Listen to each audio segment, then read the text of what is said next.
প্রিয় ছাত্রছাত্রীরা, তোমরা দেখছো তোমাদেরই প্রিয় ইউটিউব চ্যানেল আমার টার্গেট এখন নতুন রূপে অনেক এগিয়ে। প্রথম পর্যায়ক্রমিক মূল্যায়ন। আজকের বিষয় হচ্ছে জিওগ্রাফি। জিওগ্রাফিতে তোমাদের দুখানা চ্যাপ্টার কিন্তু রয়েছে। একটি হলো বহির্জাত প্রক্রিয়া ও তাদের দ্বারা সৃষ্ট ভূমিরূপ, এবং আরেকটি হচ্ছে ভারতের প্রাকৃতিক পরিবেশ। তো এই বহির্জাত প্রক্রিয়া ও তাদের দ্বারা সৃষ্ট ভূমিরূপের মধ্যে তোমাদের 2 নাম্বার, 3 নাম্বার এবং 5 নাম্বারের প্রশ্ন রয়েছে। তো চলো এক এক করে দেখে নেওয়া যাক। প্রথমেই রয়েছে 2 নাম্বারের কিছু গুরুত্বপূর্ণ প্রশ্ন। প্রথম প্রশ্ন, আদর্শ নদী কাকে বলে? উদাহরণ দাও। দ্বিতীয় প্রশ্ন, নদীর ষষ্ঠ ঘাতের সূত্রটি কী? 3 নাম্বার, নদী উপত্যকা কাকে বলে?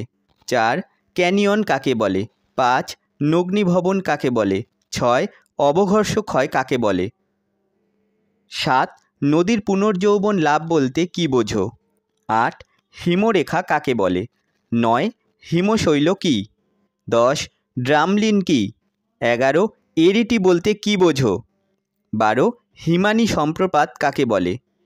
13, মরুদ্যান কী? 14, ওয়াদি বলতে কী বোঝো? 15, প্লায়া কী? 16, অপসারণ গর্ত কিভাবে সৃষ্টি হয়? পরের প্রশ্ন, শিববালিয়ারি কাকে বলে? তারপর জলপ্রপাত কাকে বলে? তারপরের প্রশ্ন, ইনসেল বার্জ কাকে বলে? তারপরের প্রশ্ন, মন্থকূপ কাকে বলে? তারপরের প্রশ্ন, টিকা লেখো জলবিভাজিকা। এবার দেখে নেওয়া যাক 3 নাম্বারের কিছু গুরুত্বপূর্ণ প্রশ্ন। প্রথম প্রশ্ন, অশ্বক্ষুরাকৃতির হ্রদ কিভাবে তৈরি হয়? খুব ইম্পর্টেন্ট প্রশ্ন, তোমরা কিন্তু অবশ্যই চিত্র দেবে। তারপরের প্রশ্ন, মরুভূমিতে বায়ুর কাজ বেশি দেখা যায় কেন? পরের প্রশ্ন, সুন্দরবন অঞ্চলে জলবায়ুর পরিবর্তনে 3টি প্রভাব লেখো।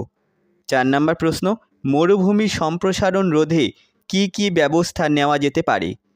পরের প্রশ্ন, অবস্থানের ভিত্তিতে হিমালয়ের শ্রেণীবিভাগ করো। 6 প্রশ্ন, নদীর মোহনায় বদ্বীপ গড়ে ওঠে কেন? 7 নম্বর প্রশ্ন, ঝুলন্ত উপত্যকায় জলপ্রপাত সৃষ্টি হয় কেন? 8 নম্বর, বায়ুর ক্ষয়কার্যের পদ্ধতিগুলি লেখো। 9, মরু অঞ্চলে বায়ুর কার্যের প্রাধান্য লক্ষ্য করা যায় কেন? তারপর দেখো তোমাদের কিছু পার্থক্য রয়েছে, সেই পার্থক্যগুলো তোমরা কিন্তু অবশ্যই পড়ে যাবে। গিরিখাত ও ক্যানিয়ন, পেডিমেন্ট ও পেডিপ্লেন, রসেমতান ও ড্রামলিন, অনুদৈর্ঘ্য বালিয়ারি ও তির্যক বালিয়ারি, অনুদৈর্ঘ্য বালিয়ারি ও বারখান বালিয়ারি, আরেকটি রয়েছে আরোহণ এবং অবরোহণ। এই সবকটি পার্থক্য কিন্তু তোমরা একবার দেখে যেও। এর মধ্যে খুব বেশি ইম্পর্টেন্ট গিরিখাত ও ক্যানিয়ন। এরপর রয়েছে 5 নাম্বারের কিছু গুরুত্বপূর্ণ প্রশ্ন। অবশ্যই এগুলোর মধ্যে সবথেকে বেশি কিন্তু ইম্পর্টেন্ট নদীর ক্ষয়কার্য। নদীর ক্ষয়কার্যের ফলে সৃষ্ট 3টি ভূমিরূপের চিত্রসহ আলোচনা করো। পরের প্রশ্ন, নদীর সঞ্চয় কার্যের ফলে সৃষ্ট 3টি ভূমিরূপ চিত্রসহ আলোচনা করো। তারপরের প্রশ্ন, বায়ুর ক্ষয়কার্যের ফলে সৃষ্ট 3টি ভূমিরূপ চিত্রসহ আলোচনা করো। তারপরের প্রশ্ন কিন্তু অনেকবার এসছে, শুষ্ক অঞ্চলে বায়ু ও জলধারার মিলিত কার্যের ফলে সৃষ্ট ভূমিরূপগুলি চিত্রসহ বর্ণনা করো। তারপরের প্রশ্ন, হিমবাহ ও জলধারার মিলিত সঞ্চয় কার্যের ফলে সৃষ্ট ভূমিরূপগুলি চিত্রসহ আলোচনা করো। প্রথম চ্যাপ্টার কিন্তু তোমাদের হয়ে গেল। এরপরের চ্যাপ্টারটি রয়েছে ভারতের প্রাকৃতিক পরিবেশ। এখান থেকে দেখে নেওয়া যাক আমাদের কিছু 2 নাম্বারের গুরুত্বপূর্ণ প্রশ্ন। প্রথম প্রশ্ন, কচ্ছের রণ কাকে বলে? তারপর মরুস্থলী কী? কয়াল কী? তারপরের প্রশ্ন, বহুমুখী নদী পরিকল্পনা সম্পর্কে লেখো। তারপর বৃষ্টির জল সংরক্ষণের 2টি উদ্দেশ্য লেখো। তারপরে প্রশ্ন, জীবিকা সত্তাভিত্তিক কৃষি কী? তারপরে প্রশ্ন, দক্ষিণ ভারতের অধিকাংশ নদী পূর্ববাহী কেন? তারপরে প্রশ্ন, দোআব কী? পরের প্রশ্ন, মৌসুমি বিস্ফোরণ কাকে বলে? পশ্চিমী ঝঞ্ঝা কী? লু কী? এল নিনো ও লা নিনা কী? আম্রবৃষ্টি কী? কালবৈশাখী কী? এগুলো কিন্তু তোমরা প্রত্যেকটা টিকা হিসেবে পড়ে যাবে অবশ্যই। এখান থেকেই কিন্তু প্রশ্ন আসবেই আসবে। তারপরে প্রশ্ন, সামাজিক বনসৃজনের 2টি উদ্দেশ্য লেখো। তারপর কৃষি বনসৃজনের 2টি উদ্দেশ্য লেখো। তারপরে প্রশ্ন, ধাপ চাষ কী? ঝুম চাষ কী? তারপর বাগিচা কৃষি কী? এবং খারিফ শস্য, রবি শস্য এগুলো কিন্তু অবশ্যই দেখবে। মিলেট এবং বাণিজ্যিক ফসল এটাও দেখে যাবে। এরপর রয়েছে 3 নাম্বারের কিছু গুরুত্বপূর্ণ প্রশ্ন। তার মধ্যে রয়েছে প্রথম প্রশ্ন, করমণ্ডল উপকূলে বছরে 2বার বৃষ্টিপাত হয় কেন? খুব ইম্পর্টেন্ট প্রশ্ন। দ্বিতীয়, বহুমুখী নদী পরিকল্পনা বলতে কি বোঝো? এটা কিন্তু অনেক স্কুলে আসবে এটা। তারপর রয়েছে ভারতের কৃষিতে জলসেচ কেন প্রয়োজনীয়? তারপর ভারতের পশ্চিম বাহিনী নদীগুলির মোহনায় বদ্বীপ গড়ে ওঠেনি কেন? পরের প্রশ্ন অতিরিক্ত ভৌমজল উত্তোলনে কুপ্রভাবগুলি বর্ণনা করো। তারপর ভারতে মৌসুমি জলবায়ুর বৈশিষ্ট্যগুলি লেখো।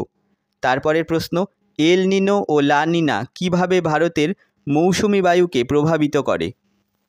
তারপরের প্রশ্ন পশ্চিমঘাট পর্বতের পশ্চিম ঢালের শৈলক্ষেপ বৃষ্টিপাত ঘটে কেন?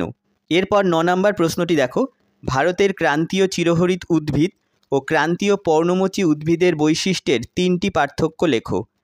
তারপরের প্রশ্ন ভারতে অরণ্য সংরক্ষণের 3টি প্রধান উপায় লেখো। তারপর ভারতে ম্যানগ্রোভ উদ্ভিদের অবস্থান ও বৈশিষ্ট্য লেখো। তারপর ভারতীয় কৃষির 3টি মুখ্য সমস্যা লেখো। তারপরের প্রশ্ন পূর্বঘাট ও পশ্চিমঘাট পর্বতমালার মধ্যে পার্থক্য লেখো। তারপরের প্রশ্ন ভারতের ল্যাটেরাইট মৃত্তিকার অবস্থান ও বৈশিষ্ট্য লেখো। এরপরে কিছু গুরুত্বপূর্ণ 5 নম্বরের প্রশ্ন দেখে নেওয়া যাক। প্রথম প্রশ্ন ভারতে পূর্ব ও পশ্চিম উপকূলে সমভূমির প্রাকৃতিক বৈশিষ্ট্যের পার্থক্য আলোচনা করো। খুব ইম্পর্টেন্ট। ভারতের পশ্চিম হিমালয়ের ভূপ্রকৃতি বর্ণনা করো। তারপরের প্রশ্ন এটাও অনেক স্কুলে আসবে এই বছর, উত্তর ভারতের নদ নদীর সঙ্গে দক্ষিণ ভারতের নদ নদীর পার্থক্য লেখো। তারপর ভারতের জলবায়ুর প্রধান বৈশিষ্ট্যগুলি লেখো। ভারতের জলবায়ুর নিয়ন্ত্রণের প্রধান কারণগুলি লেখো। তারপরের প্রশ্ন ভারতের জলবায়ুর ওপর মৌসুমি বায়ুর প্রভাব আলোচনা করো। এটাও কিন্তু খুব ইম্পর্টেন্ট প্রশ্ন। আশা করছি তোমাদের এই ভিডিওগুলো খুবই উপকারে আসবে। আমাদের চ্যানেল কেমন লাগছে তোমরা অবশ্যই কমেন্ট করে জানিও। আজকের মতন বিদায়, পরের দিন পরের ক্লাসে দেখা হচ্ছে।